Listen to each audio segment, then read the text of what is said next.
Well I am feeling little nostalgic now, क्योंकि ना दिन भर उन गलियों में, उन रास्तों पे मैं घूमी हूँ जहाँ पे मेरा बचपन गुजरा है।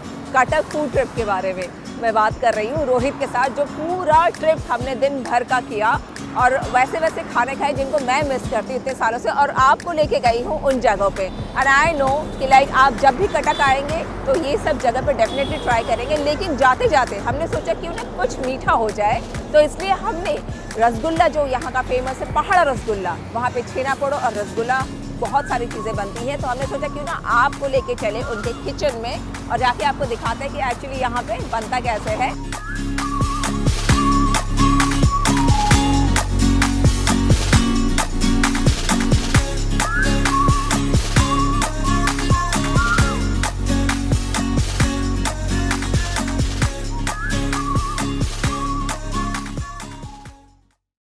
वो कहते हैं ना, तेरे नाम से शुरू तेरे नाम पे खत्म। उड़ीसा में हर चीज प्रभु जगन्नाथ से शुरू होती है और उन्हीं के चरणों में खत्म होती है।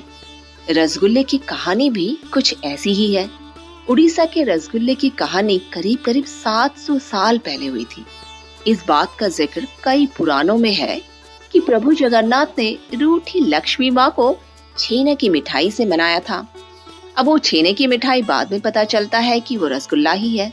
अगर हम देखें, बंगाल और उड़ीसा के रसगुल्ले में अंतर ये था उस समय कि उड़ीसा में गुड़ से बनता था और इसलिए इसका रंग ब्राउन होता था।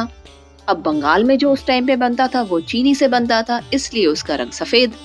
हालांकि आजकल बनाने के तरीके करीब करीब एक ही जैसे हैं, लेकिन कुछ जगहों में ओरिजिनलिटी अभी भी बरकरार है। जैसे कि कटक भुवनेश्वर हाईवे के बीच पहाड़ों में पहाड़ों rasgulla all over world famous है। जो उड़ीसा गए हैं वो पहाड़ों के बारे में भी जानते हैं और उसकी स्पेशलिटी जो है पहाड़ रसगुल्ला, उसके बारे में भी सुना है। सो आइए देखते हैं मॉडर्न टेक्नोलॉजी को अपनाते हुए कैसे बनता है हमारा ये रसगुल्ला, और साथ ही साथ देखेंगे छेना पोड़ो का प्रिपरेशन, जिसे इंडियन चीज केक भी बोलते हैं।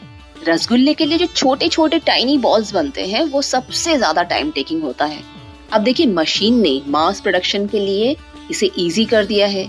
जैसे ही छोटे छोटे छेना के बॉल्स बन जाते हैं, उसके बाद शुगर सिरप यानी चाशनी में डाल के उसको पकाया जाता है। हमारा rasgulla is ready to role.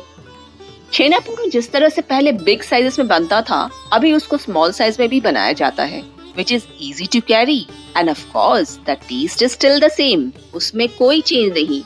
यहाँ हम देख सकते हैं कि किस तरह से स्मॉल कंटेनर में पत्तों को पहले सेट किया जाता है, देन उसमें छेने के मिक्स को डालकर कवर कर दिया जाता है।